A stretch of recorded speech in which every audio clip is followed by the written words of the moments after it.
Hi everyone, welcome to my YouTube channel. I'm working in the studio again this afternoon. We'll be doing some plein air paintings very soon now that lockdown is beginning to be released. But I've been sent this photograph by a neighbour of mine who enjoys a round of golf in this area, and on the way back he did take some lovely shots of the estuary at Burnham.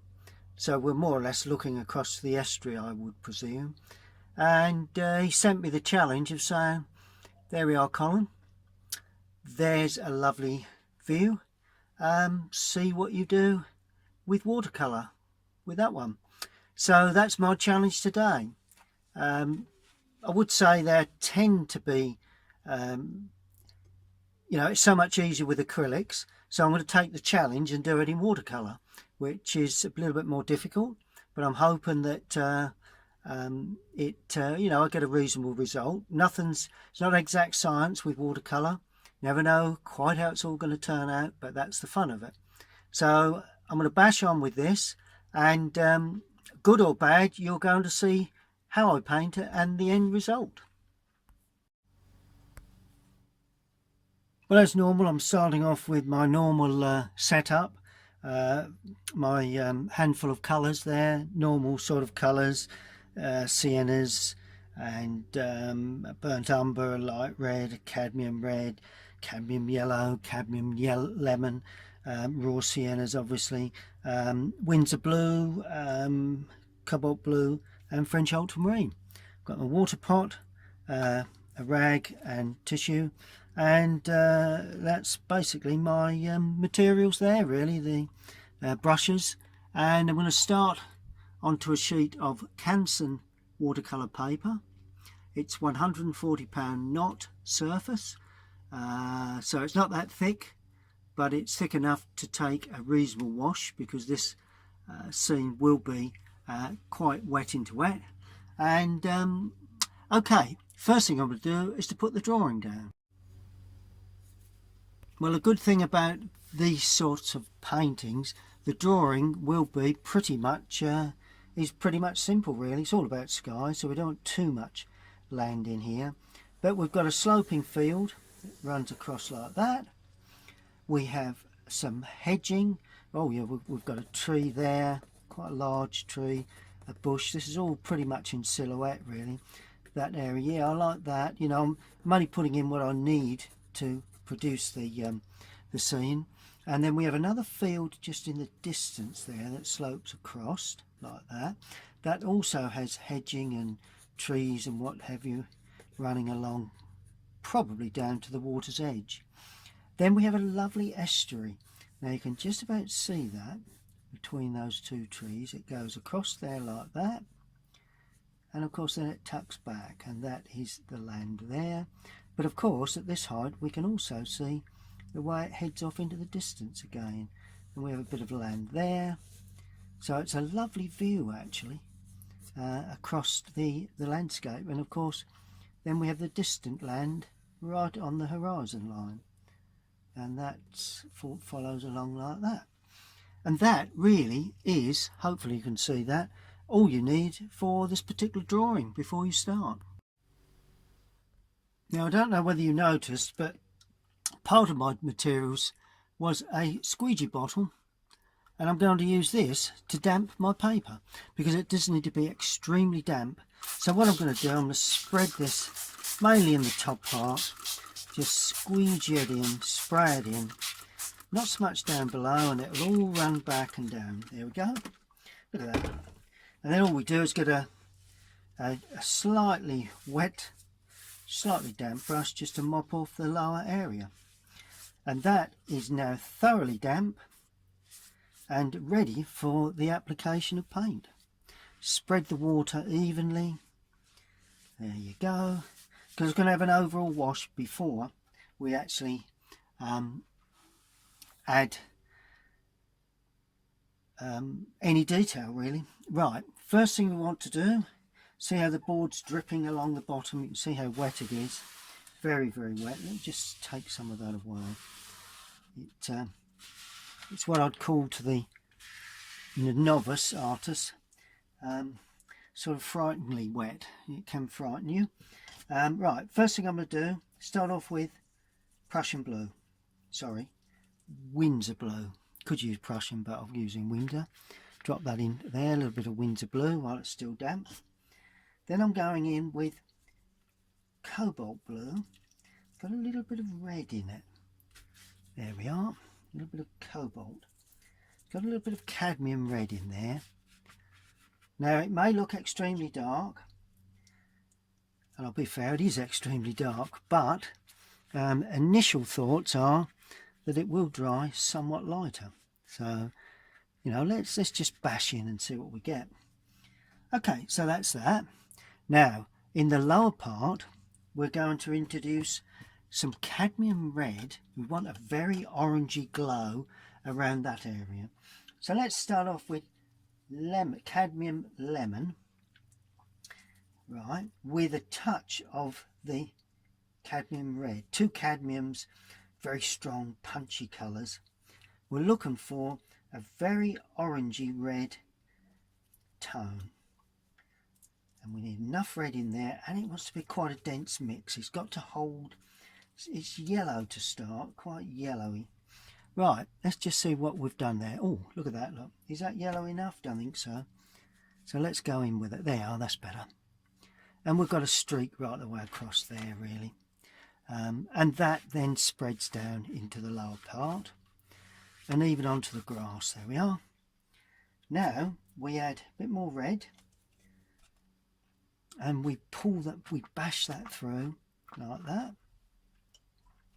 A bit more red, almost red on its own. What about that? Oh, that's nice. That seems to work. And pull that up into the sky. This is the sort of techniques that, you know, wet into wet artists use all the time, really. You know, perhaps not as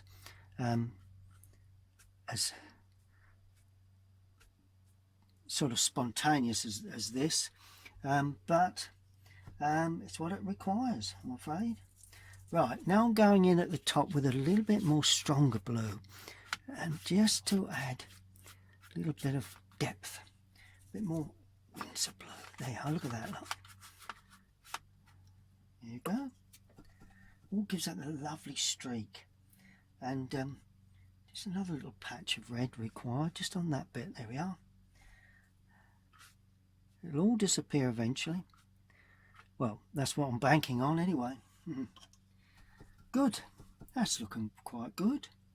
Yeah, I'm pretty much happy with that. Right, plenty of red, plenty of yellow. Get it really sticky, and we drop that in there like that. And it's all got to blend. As I say, when you do these sorts of paintings, it's very much sort of hit and miss. You know, you never quite know how it's going to pan out. But you drop paint in, you have confidence, and you're in the lap of the gods, really. Simple as that. Right, now, just before it dries, in this lower area, I'm going to lift off, where is the sun? Somewhere sort of there, really. And I'm just going to lift, not lifting off very well, dry brush, there we are. Lift that sort of streaky glow off there. There's that lovely sort of yellowy streak that runs along that horizon, and that runs off into that area there. And of course you've got little rays that are just coming off and sliding up between there. See the way I'm using the edge of the brush to lift off paint to get my sort of low lights, highlights, or whatever sort of lights you like to call it. Let's just have another streak there. There we are, look at that. That's the way you do it. That's the way you do it. Good, good, good, good. So far, so good. Pretty much happy with that. A little bit more red now. let's bang in with this brush into the estuary. Now where lost sight of the estuary, or somewhere there, because it's got quite a red glow to that estuary. Reflects the sky really, that's probably all you need to do. And then in the foreground area, while there's still a little, we'll introduce a bit of green in there, so it's going to be a dull green. There we are, it's dull, it's got a bit of red in there, a bit of cadmium. It's winter blue, bit of red in there to introduce our first wash of green in the foreground. And then we just add more blue, touch more yellow, a little bit more red, gradually picking up the feeling of that foreground grass. It's not brilliant in green, so we've got to watch we don't create a sort of a summery green. That's better. Yeah, that's quite nice. Just pull that out of pictures just a bit there, but that'll have won't be a problem. And right, let's just go in a little bit darker, so a little bit of blue, a little bit of red, a bit of yellow, to get this final foreground darkness there, like that. Good. And the least you play with these colours, the better the end result. And then finally, just going to drop in, while it's still wet, there will be certain reflections from the landscape. In other words, a bit of red gently teased in, because there's a bit of movement, there's something going on here in this field.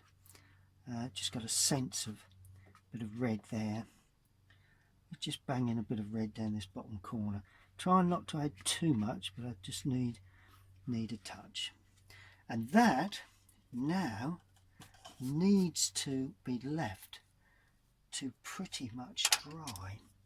Just taking a smaller flat now, just to make certain that I've still got a reasonable band of lighter colour there. It will gradually dry back. Just give a sense that there is a glow there. There we are. And that pretty much, I'll say pretty much because I'm going to bang in some yellow here. There we are. Ooh. Thought that might just do it. Lovely lemon, cadmium lemon into that. So you can play with it while it's still damp. Once it dries, then you lose the effect.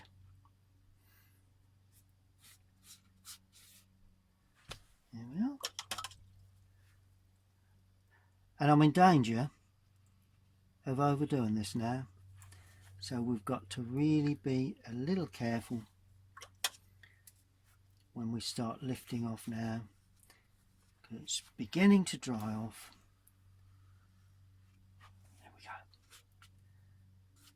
There we are. I'm going to leave it at that and allow that to completely dry.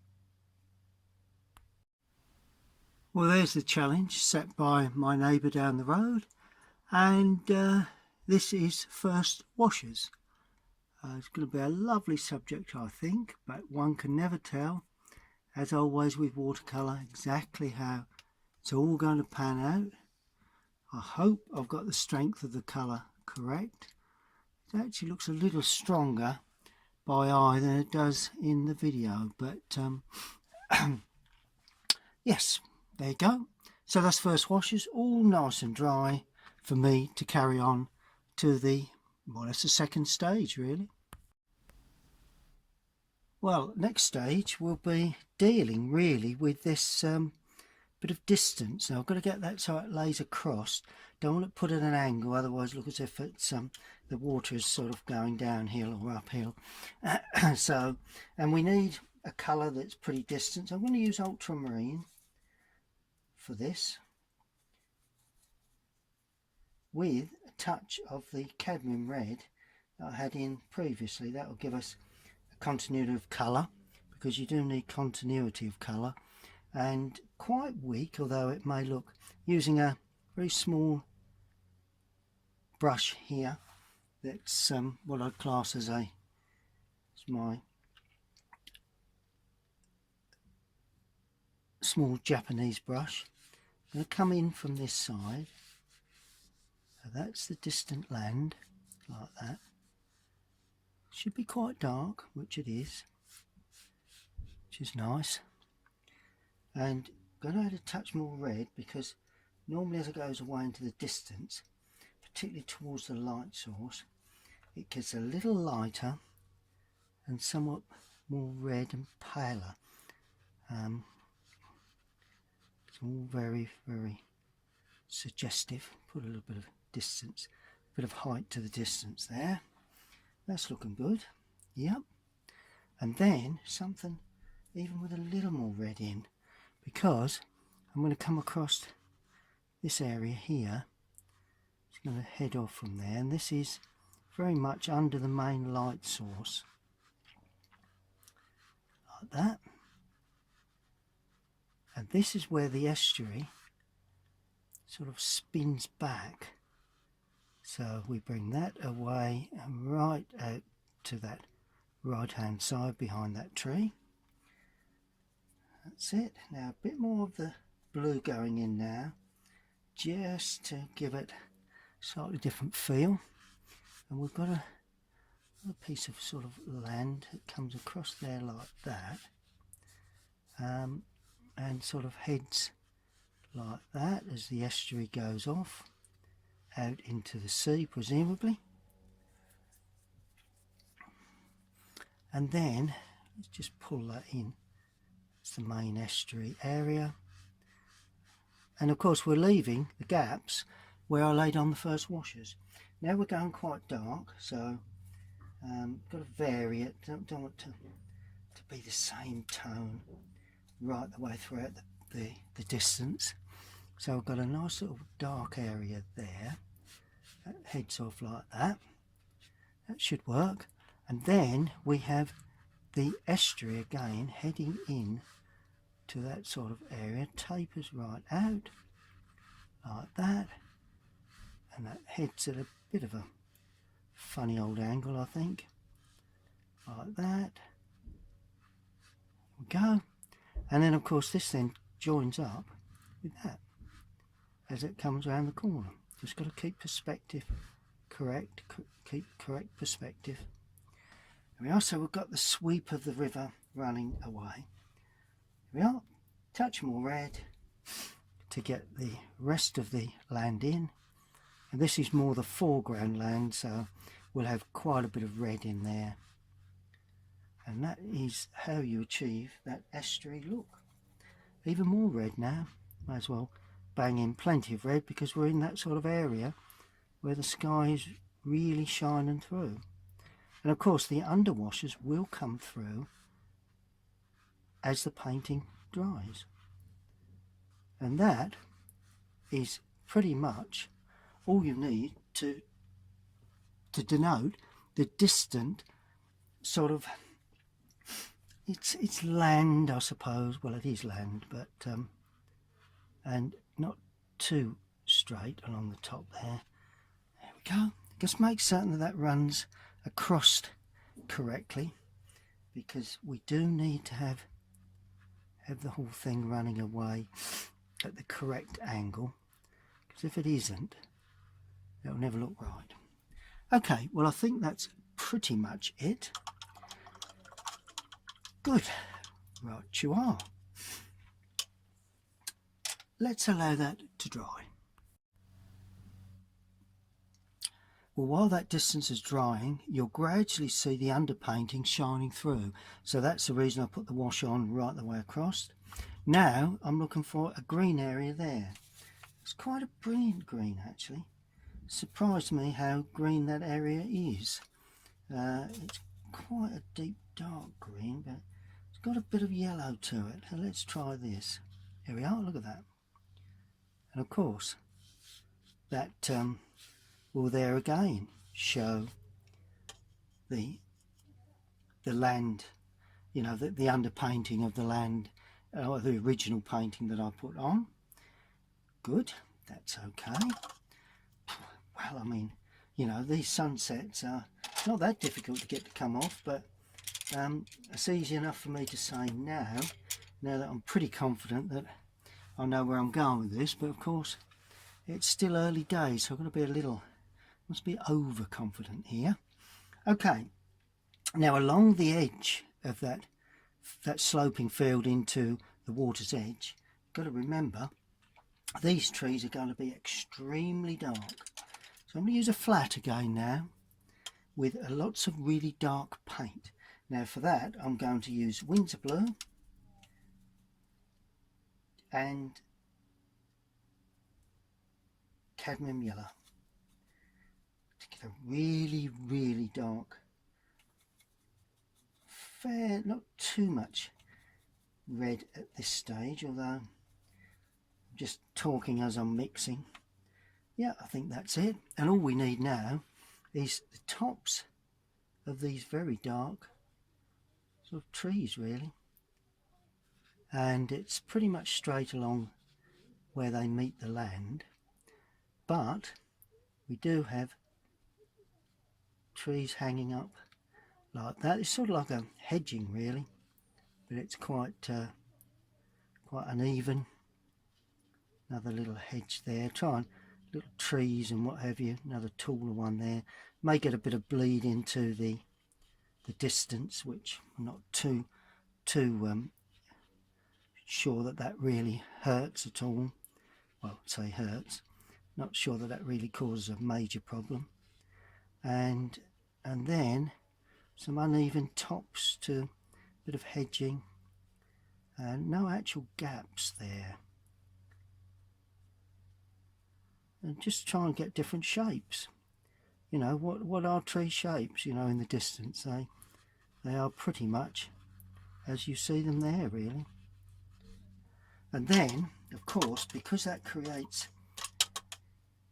having light from the back, you've got to blend with a damp brush and allow some of that paint to flood in to the foreground, like that.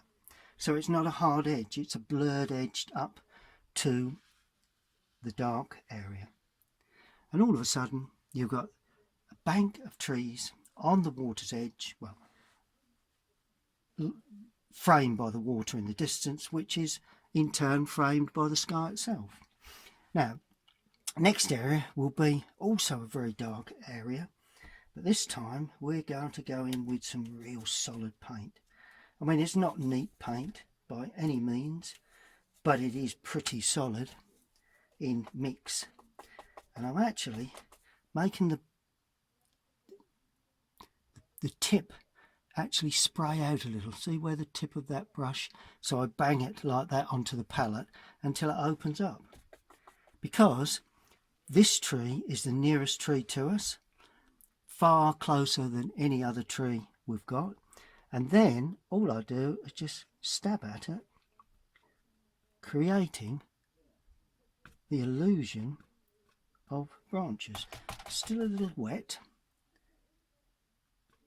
There we go, look at that. Plenty of gaps, one or two dense areas, but overall plenty of gaps in between. Just dot around, allow the brush to do the work, because that's the key. But of course you've got branches that hang down like that. It's quite a rounded top to this tree. It's not one of those funny shaped trees, but that to me, and it's blending a little where the underpainting is actually slightly damp. Leave some of that area showing through. There we go. I'm just going to slide the brush now across the paper to get those fine tops that you so often see, so there's not too much detail there. Good. And then with more paint, a little bit more water, but lots more paint, I'm going to work my way across with some real dark colour like that, because there's like a hedge, sits on a hedge area really. Unfortunately, I'm a bit high with that. It should come down a little more than that, so making quick adjustments. One of those times where adjustments need to be done pretty quick. Well, I've misread where we are. There we go. Right, now I can keep that nice and wet in the lower area. And as I come out into the edge there, the lower part is pretty much blue. So we'll keep that going on that blue theme. Comes through like that. But at the top, it's quite red, and there we are. Got some nice reddy tints. Don't want to cover all of those areas up behind. I want to have a little bit of shape to that. It actually goes slightly above that area there, so I suppose I could, you know, I mean, you know, it's really all optional now how far I go with these, with this tree. Plenty of red in there, giving a bit of warmth, blending through like that. And then it's quite sort of open, quite an open little area there. Some smaller shrubs, you get a bit of feeling of depth in that. Yeah, so there's some smaller little tree-like shapes there. And then we come to another really dark colour, slightly on the red side, and this can be dragged down with the brush just to ring the changes as we come along this edge here. Just trying to get this done before it dries, because I want that to spread down, so I've got to be fairly quick here now. There we go.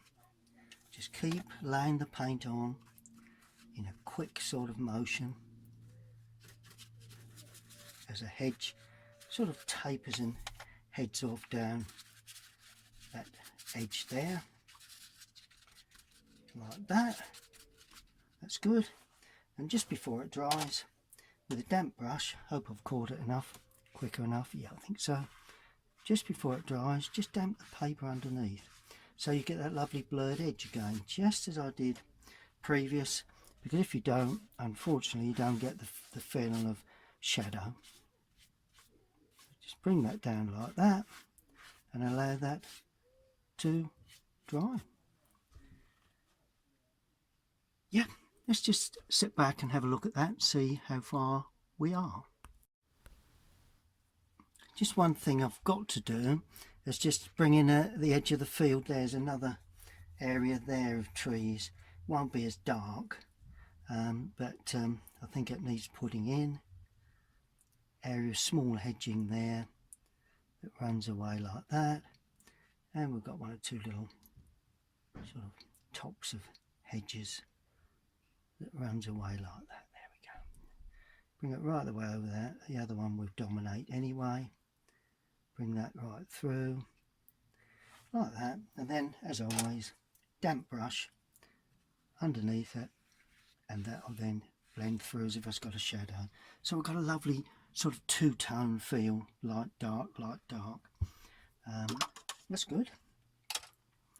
Yep, that's looking good. Not much more to do really. A few finishing touches, you know my old term, finishing touches. Using a pointer brush now, loaded with a little bit of red and blue. I'm just going to harden up where this land meets the water. It's always a good sort of indication of a water's edge when you harden up colours like that. That's it. And then of course we have a harder edge there, as always, because that's on the underside of that. There we are, still slightly damp, funny enough, and then we've got a little bit there, a little bit there. That gives us that third dimension, I think, pretty happily. And then one or two things I suppose I could do. let me just try some. I could probably do a slightly darker area in the foreground now. In danger really of overdoing this, but let's not happy with it as it is, so let's go for a darker green. Cadmium red, Windsor blue, gives me a very dark sort of shaded green. There we are, that'll do, just to give us sort of like a secondary glow, secondary feel to this. There's a nice bit of glow. Don't want to remove that secondary that feeling of shadow there, but overall it did need something. Let's just go one tone darker. Excuse me. One tone darker down this bottom right hand corner. Could be the tree is given a little darker tone down there, like that. I always like to have a nice dark tone in the foreground. There we are. And I think we're getting there actually. Now while that dries, I may as well show you how I'm just going to lift some small patches away from the sky and create that sort of layered of cloud effect. Good. Well, just a couple of areas. It's going to show the sun a little stronger in that point there. Just lift that off with a piece of rag, just to give a sense that we do have a little bit of sun at that point. Lift that off with a bit of old rag there like that. Good, that's fine. And let's use tissue now, just to get a softer feel. There we go. And I'm going to lift off one or two areas within the sky, so like give that sort of little bit of lining that we can see in the sky. There we are. Well, it just takes the plainness off the sky. Maybe a bit of a job for you to see, but in the finished painting it will really make a big difference. There we are. It's a bit coming through there. You'll probably see this a little better. There's a bit more variation in tone there. But other than that, I think we're pretty much there. You know, it's just really showing you other techniques more than anything. Not any great need for some of this, but I say you lift off patches of skies if you feel, you know, you need, if you've gone too dark in areas and you need to lift off a little bit of colour. Also gives that nice effect really that sometimes you can't achieve when you lay wet into wet paint. There we are. Just lift that away. Tissue is probably the best thing to do with that, best way to achieve that. What do we get if we do a little bit of that here? To be a bit careful because it's in an area that's quite clean, so not quite so sure that that worked, so we'll leave well alone there. We won't extend that. Put a little bit in that blue. It's mainly best in the blue by the looks of it. But as I say, you're always learning all the time when you paint in watercolour. And the main thing, you don't do too much of anything, because once you do, you end up with a scene that doesn't really it's all overworked, and that is one thing that one's painting should never look, and that's overworked. And as always, if you are in danger of doing that, be like I'm doing now, and just leave well alone.